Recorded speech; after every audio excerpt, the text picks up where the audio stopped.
Hi everybody, Jeff, the Executive Gardener. Thanks for joining me for another episode. So it's getting to the end of March at this point in time, and one of my favorite vegetables to grow that come from the Orient is the radish. So I've been growing two types of radish, actually three: French breakfast, watermelon, and white icicle radish. And with those three radishes, I'm going to harvest them today, show you what I have. And I'll tell you a little bit about the radish, how to grow them. Now, radishes are a great thing to grow for one main reason, especially if you're gardening with your children. Number one, they typically only take 30 to 40 days to plant from seed to get a full harvest, okay? And like most adults, like you and me, our kids are impatient and they want an immediate result. So 30 to 40 days is not immediate, but it's much better than waiting 90 to 120 days, which a lot of vegetables do. So it's a great thing to do with your kids in the garden or in a container. And the other thing about radishes is they're kind of low maintenance. Okay, we'll talk about what type of soil to do when I show you the radishes. But in general, they're great companion crops. So you can plant them alongside of cucumbers or tomatoes or in between carrots and so forth. They don't take up a lot of space. So let me start by showing you the watermelon radish that's growing in my green stalk garden in addition to my French breakfast radish, and then we'll show you the larger white icicle radish. Let me get behind the camera and give you a peek. So if most of you have seen my previous videos, this is my green stalk garden, my soil garden, and I'm growing all types of stuff: parsley, tarragon, dill, tomatoes, cilantro, mint, etc. And this is it. But on the top, what I've grown about 30 or 40 days ago, I planted some radishes. So on the very top of my green stalk garden, you'll see there's radishes, and there's one there. So I think the secret with radishes, okay, is to make sure that you harvest them on time. So if you get them relatively young, they tend to be a little milder, less spicier. A lot of people don't like the real spicy and hot radishes, so that's what we're going to do. And with radishes, one of the secrets, obviously they like colder weather, so 70 degrees or below. That gets to 50, 30 at night. And again, they only take 30 or 40 days. When you plant the soil, radishes, you should never use a lot of nitrogen in your soil.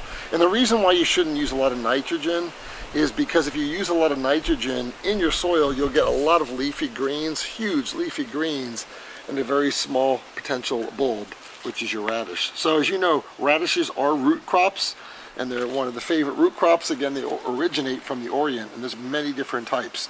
And the other key is make sure you use a lot of either well-tilled soil, and also make sure your soil is constantly moist.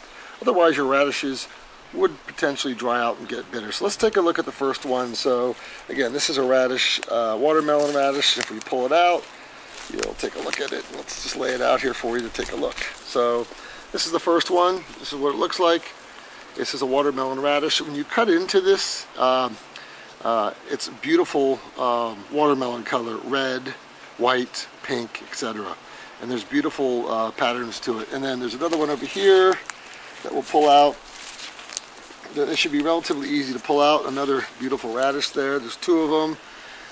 Now, some of them don't work out. This is, I think, a different variety. No, it's not. Just a smaller radish there. This is another smaller radish here.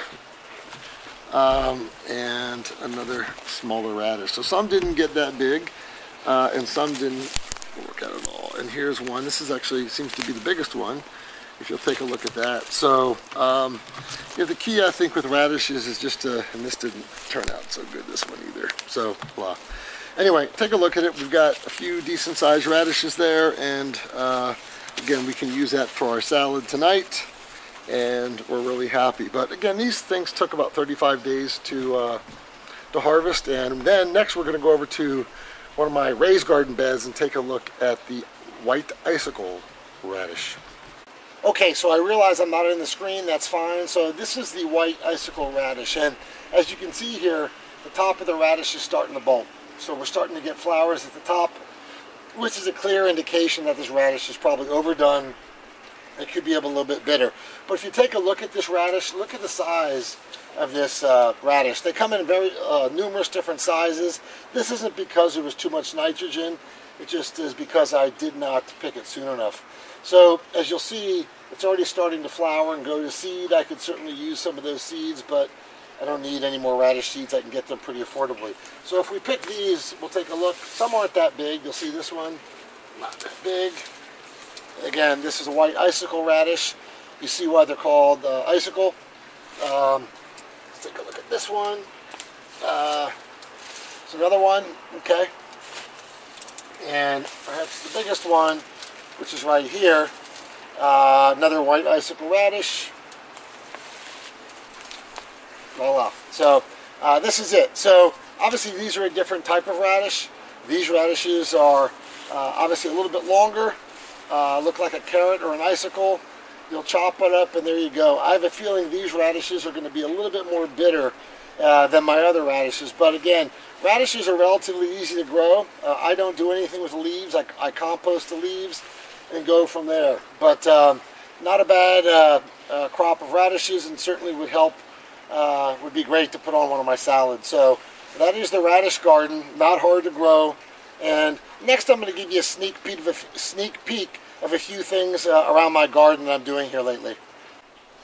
Alright, quick view of the garden. So I'm starting to grow some green beans. They will be trellised on these trellis that used to hold the grapevines. The green beans are doing relatively well. Many of you saw the episode a few episodes ago, how to grow potatoes. The potatoes are starting to grow. I'm starting to hill them in the 5-gallon containers. They're all doing very well, and I have a bag. So I should have a good amount of potatoes. Here I have some onions that are starts.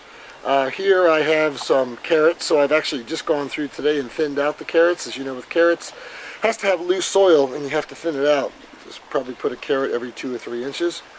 Those are the radishes I just picked. I've never had a success with onions ever. So I decided to try something different this year. So I do have onions, and as you'll see, they're starting to grow.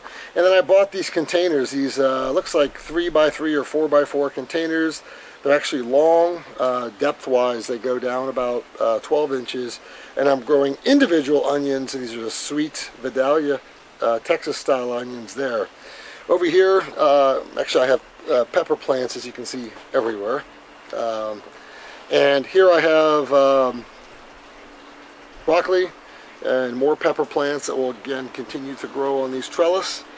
Here I have 2 broccoli plants. In the back I do have some beans that will continue to grow on the trellis.